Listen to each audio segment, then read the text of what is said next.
You're listening to Shift, Human First Financial Guidance with Ross Marino.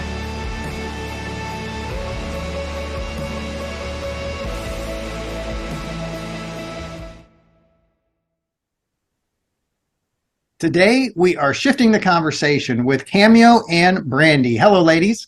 Hello, Ross. Looking forward to having both of you attend and speak at Shift early next year. You've got a topic that's near and dear to my heart. And before we dive into what we're talking about, how about a quick introduction from each of you? Cameo, could you go first? Yeah, happy to. Hi, everyone. My name is Cameo Roberson. I'm the CEO and founder of Atlas Park Consulting. We rescue wealth management firms and financial advisors from operational chaos without feeling overwhelmed so that you can build a practice that's functional, fulfilling, and produces scalable revenue. It's great to be here today. All right, Brandy. Hey everyone, Brandy Baxter here. I am a financial futurist, owner and founder of Envision 30, where we train financial practitioners how to teach their clients to think from the future. So we use a lot of different training strategies to show you how you can help your clients really plan for their future in a way that's meaningful and successful. All right. Now, I was fortunate to meet you last year at Shift, Brandy, and Cameo. I just got to see you out at XYPN, and right before we hit record, I was saying that I got to see you early on because after that, your table was packed. And I don't know how you had a voice afterwards, but it was good to see you busy. I think that was awesome. Now, the topic we're going to talk about today is diversity and inclusion, and then, of course, the B, which is belonging. And last year, when we thought about doing a session at Shift, my initial thought was this crowd that comes to Shift, they get it. They're the people who love people. A traditional diversity type of topic, it's just not going to matter to them for the most part because they're already in, and I see them on social media. I know what their agenda is, what their objectives are. I wanted to go a little bit deeper, and really what was important to me is I remember being a solo practitioner in a small practice and thinking about how do I hire people and how do I make my world more diverse when I may not hire somebody for another 3 or 4 years. And I was kind of stumped. I really kind of blanked on, I'm not sure really what to do here. Well, both of you ladies, I know we're going to talk about tips for the solo practitioner and really give some good ideas. And we're going to start with you, Cameo. And of course, your expertise is building the organization and operations. So why don't we start with you as far as if I'm a solo practitioner, how do I make it more inclusive? How do I broaden my network so it's a little easier for me to bring more people into the practice? Yeah, great question, Ross. I want to start out with sharing a little bit about how I found myself doing work in DE&I. Timing and opportunity, and that's really what's important to think about here if you think about being more impactful. So several years back, I had an opportunity to co-found the Diversity, Equity, and Inclusion Initiative for NAPFA, the National Association of Personal Financial Advisors.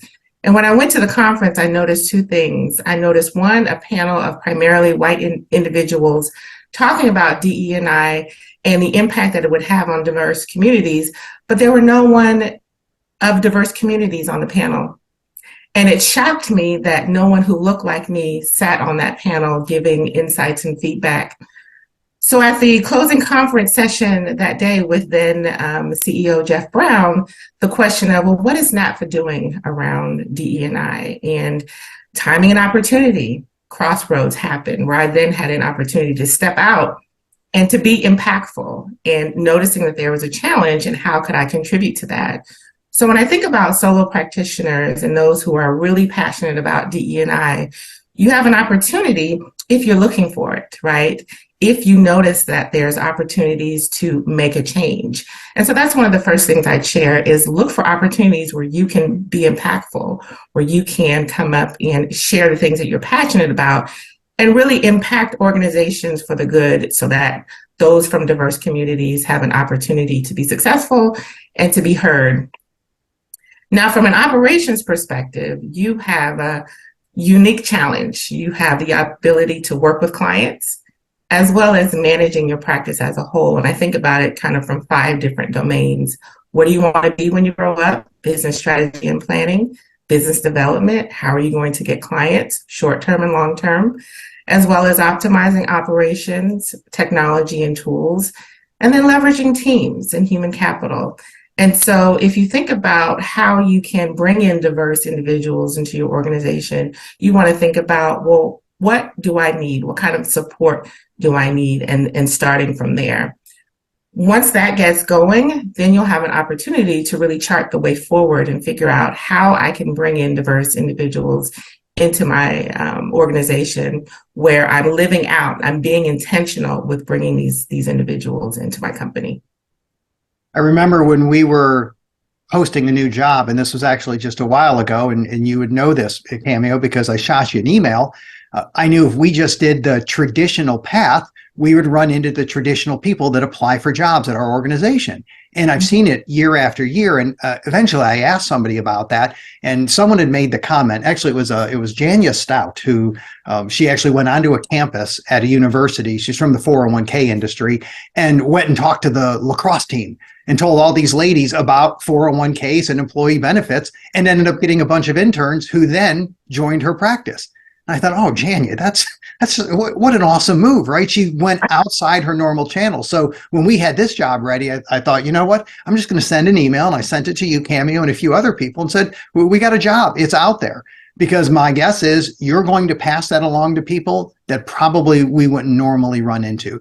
So you have to do something to get out there. And, sometimes it's just as simple as doing that, of just sending out different emails. I mean, do you find that it's a little more hard? I do find that. And again, it's the intentionality around it. Ross, you knew that you wanted to get this out to a broader market, and you shared it with me, which is wonderful. And so practitioners, if you think about, oftentimes our network looks just like us. And so if you want to have a different opportunity to connect with those who are different than you, then you need to reach out to people beyond your normal network. That's really where the possibilities can explode.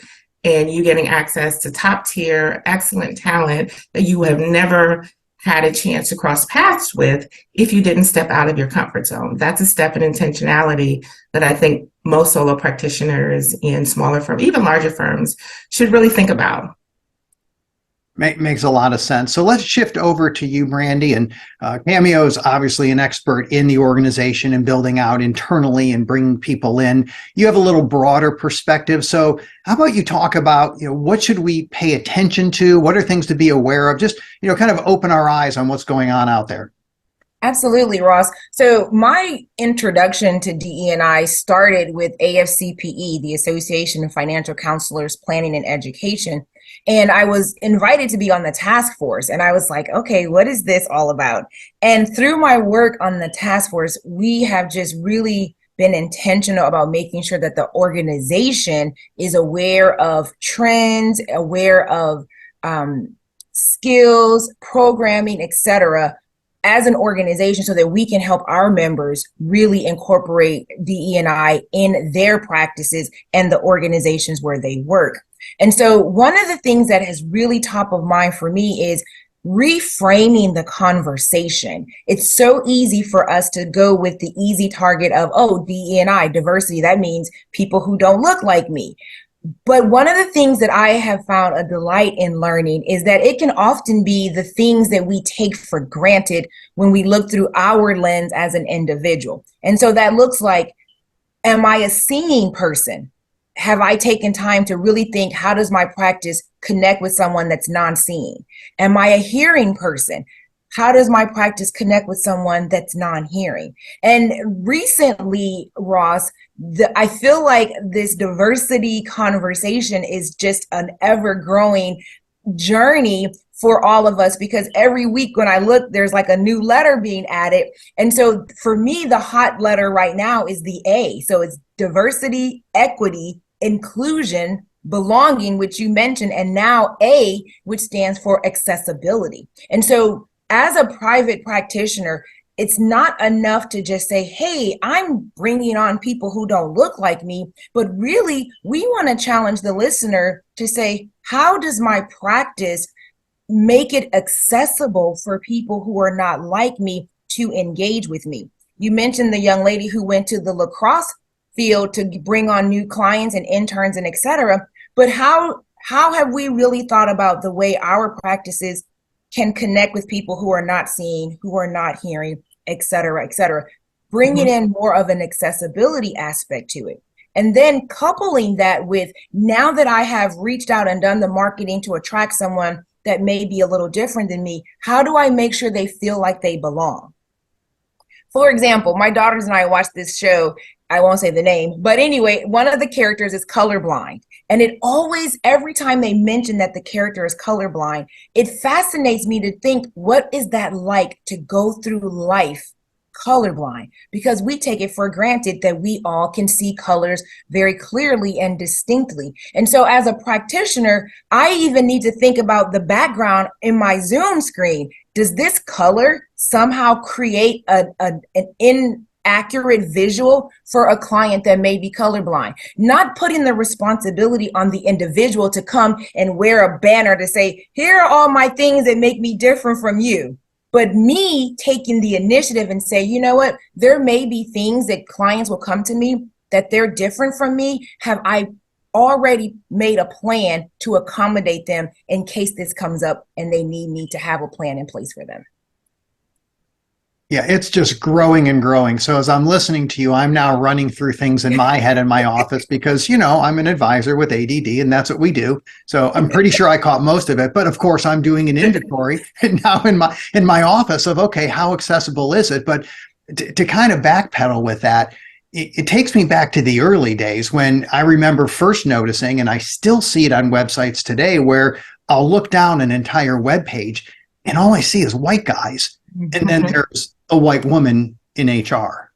I think, man, really? 2023, you're throwing this up on your website? And I think from my standpoint, once you first look up and see, ooh, my website's just all white guys or mostly white guys. And then, okay, we've got to add some women. And then you go to the next step and say, wow, it's just white guys and white women. And then it goes step by step. And at first, it may sound like this could be overwhelming because there's so much, but would you say that once you start adopting this mentality and start seeing, it just becomes easier to add on a different perspective? It just becomes part of what you do?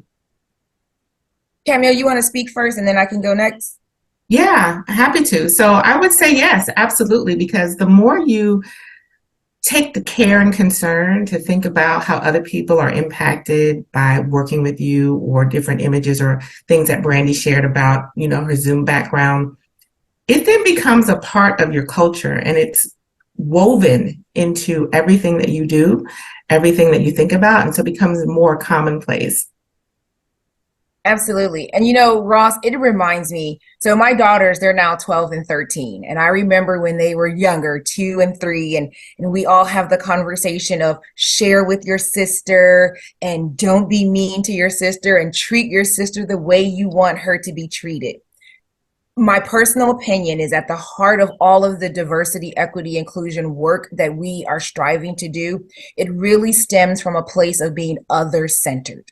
It's fancy to say all the letters and the acronyms and what all these things mean. And it's really, it's almost becoming trendy as an organization to say that I'm moving in this direction. But to Cameo's point, if you have a culture of being other-centered rather than self-centered, you have a sensitivity that automatically will cause you to say, what does this experience look like through the lens of someone that's not me?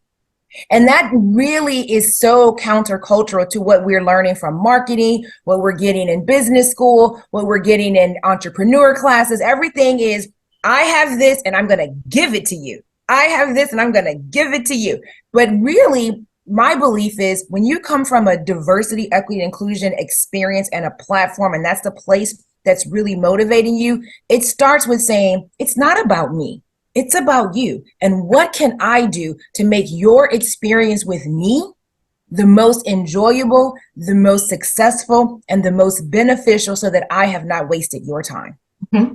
Absolutely. And to Brandy's point, we take that same care with our clients. We ask our clients, what are your preferences? How can we best serve you? How can we best work with you? How would you even like us to communicate with you? If we took that same intentionality with colleagues, with those from diverse backgrounds, those coming into our organization, how much more transformative would our relationships be? Yeah, that's well said. And when I hear other-centered in my brain, it actually echoes as humans first. That is the shift That is what we're trying to do in the financial planning environment in our industry. It has to happen organizationally. It has to happen as you work with clients and also as you work with the people that come in and work next to you. We have to take a human first perspective. And really, so I appreciate you sharing with it. I appreciate you explaining it. I can't wait for the session because I know you're going to give practical tips. It's good for me. I need to hear it. I want to hear it. I know people are going to enjoy it. So Brandy, Cameo, thanks so much for being on the show. Look forward to seeing you at Shift. Thanks, Thank Ross. you so much, Ross. Thank you for listening to Shift with Ross Marino. Please visit humanfirst.live to learn more. This show is for general information purposes only and is not intended to provide recommendations or advice. Speak with a legal, tax, or financial advisor before making any decisions. Past performance references are historical and do not guarantee future results.